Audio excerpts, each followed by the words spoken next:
இன்னைக்கு நம்ம வீடியோவில் பொங்கல் ஸ்பெஷல் பலக்காய் கூட்டு எப்படி செய்யலான்னு பார்க்கலாம். அதுக்காக நான் 11 விதமான காய்கள் எடுத்திருக்கேன். அவரைக்காய், பீன்ஸ், கேரட், மாங்காய், கொஞ்சமாக முள்ளங்கி, கொஞ்சமாக புடலங்காய், பரங்கிக்காய், சுரைக்காய், கருக்காமல் இருக்கிறதுக்காக தண்ணியில் போட்டிருக்கேன், வாழைக்காய், உருளைக்கிழங்கு, கத்திரிக்காய், அதோட 2 தக்காளி, ஒரு 15 சின்ன வெங்காயம் தோல் உரித்து வச்சுருக்கேன், கட் பண்ணல, 4 டேபிள் ஸ்பூன் அளவுக்கு தேங்காய் துருவுனது, ஒரு சின்ன லெமன் சைஸ் புளி தண்ணியில் கரைச்சி வச்சுருக்கேன். ஃப்ரெஷ் மசாலா இடிக்கிறதுக்காக 1 டேபிள் ஸ்பூன் கடலைப்பருப்பு, 1/2 டீஸ்பூன் சீரகம், 1 டீஸ்பூன் மிளகு, சின்ன துண்டு பெருங்காயம், கொஞ்சமாக கருவேப்பிலை, 3 டேபிள் ஸ்பூன் குழம்பு மிளகாய்த்தூள் எடுத்திருக்கேன். இது இல்லைன்னா 1 டேபிள் ஸ்பூன் மிளகாய்த்தூள், 2 டேபிள் ஸ்பூன் மல்லித்தூள் எடுத்துக்கோங்க. இது வீட்டில் அரைச்சது. தாளிப்புக்கு கொஞ்சமாக கருவேப்பிலை, கொஞ்சமாக வடகம், உப்பு தேவையான அளவு, எண்ணெய் தேவையான அளவு. இப்போ எப்படி செய்யலான்னு பார்க்கலாம். இப்போது ஒரு அகலமான பாத்திரம் எடுத்திருக்கேன். இதில் 1 டேபிள் ஸ்பூன் அளவுக்கு எண்ணெய் சேர்த்துக்கிறேன். இப்போ எண்ணெய் சூடானதும் இதில் காயெல்லாம் சேர்த்துடலாம். இப்போது எல்லா காயையும் இதில் சேர்த்தாச்சு. அதோட கத்திரிக்காய், வாழைக்காய், இதில் உங்களுக்கு பிடிக்காத காய் எதுவும் இருந்ததுன்னா அதையும் அவாய்ட் பண்ணிக்கலாம். உங்களுக்கு பிடிச்ச எந்த காய் வேணாலும் இதில் சேர்த்துக்கலாம். இப்போ இதில் கொஞ்சமாக தண்ணி சேர்த்துக்கலாம். தண்ணி சேர்த்தாச்சு.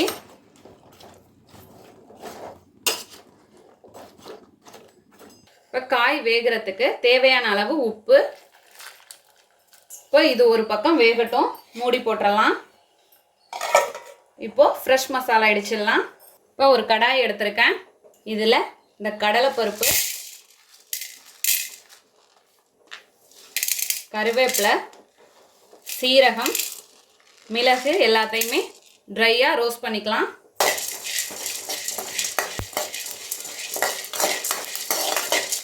மீடியம் ஃப்ளேம்லேயே இருக்கட்டும். இப்போ இது வாசனை வர்ற அளவுக்கு வறுத்தாச்சு. இப்போது பிளேட்டில் மாற்றிக்கலாம். இப்போ மாற்றியாச்சு. இப்போ அதே கடாய் இருக்கட்டும். இதில் 1 டேபிள் ஸ்பூன் எண்ணெய் சூடானதும் பெருங்காய கட்டி இது பொரியட்டும். இப்போ பெருங்காயம் நல்லா பொரிஞ்சு வந்துடுச்சு. இதையும் அரிச்சு அந்த பிளேட்லேயும் மாற்றி வச்சுக்கலாம். இப்போ இதில் சின்ன வெங்காயம்,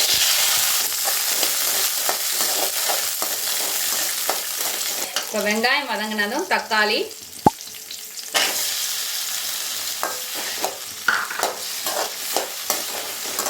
இப்போ வெங்காயம் தக்காளி நல்லா வதங்கட்டும்.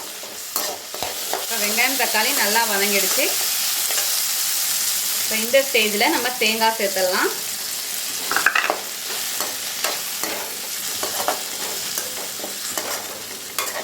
இப்போ தேங்காய் சேர்த்ததும் நம்மளோட மிளகாய் தூளையும் சேர்த்துடலாம். குழம்பு மிளகாய் தூளும் சேர்த்துட்டு ஒரு 30 செகண்ட்ஸ் இப்படி கலந்து விட்டுக்கணும்.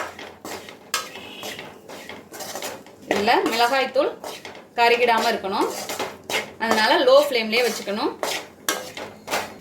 இப்போ இந்த அளவுக்கு வந்ததும் ஸ்டவ்வை ஆஃப் பண்ணிடலாம்.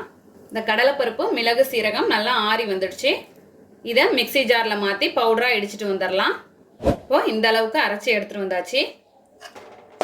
இப்போ இந்த வெங்காயம் தக்காளி நல்லா ஆறி வந்துடுச்சு. இப்போ இந்த மசாலாவோட மிளகு ஜீரக பவுடரோட இந்த வெங்காயம் தக்காளி ஆட் பண்ணி சேர்த்து அரைச்சி எடுத்துகிட்டு வந்துடலாம். இப்போது இந்த அளவுக்கு அரைச்சி எடுத்துகிட்டு வந்தாச்சு. நம்மளோட காயும் ஓரளவு வெந்து வந்துட்டு. இப்போ இந்த ஸ்டேஜில் இந்த மாங்காவையும் சேர்த்துடலாம். சேர்த்துட்டு இது போல் கலந்து விட்டுறலாம். நம்ம அரைச்சி வச்சுருக்க பேஸ்ட் சேர்த்துடலாம்.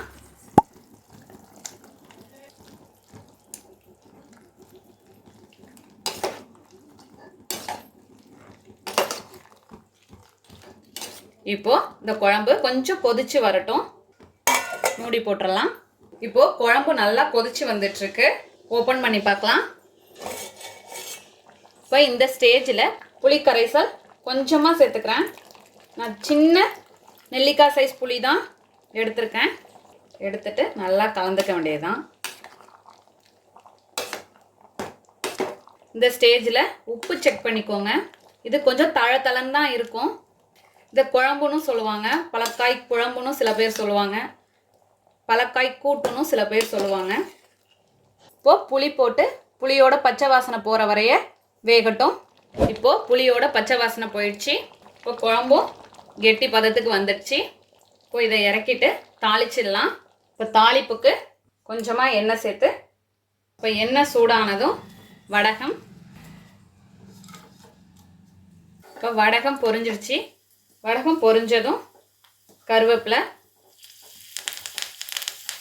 அவ்வளோதான், தாளிச்சாச்சு. இதை குழம்புல சேர்த்துடலாம். இப்போ நம்மளோட பலக்காய் கூட்டு சூப்பராக ரெடி ஆயிடுச்சு. இதை அப்படியே கலந்துக்க வேண்டியதுதான்.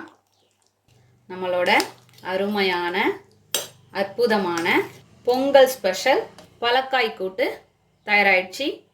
இதே போல் நீங்களும் உங்கள் வீட்டில் செஞ்சு பார்த்துட்டு எப்படி வந்துச்சுன்னு கமெண்ட்டில் சொல்லுங்கள். தேங்க்யூ.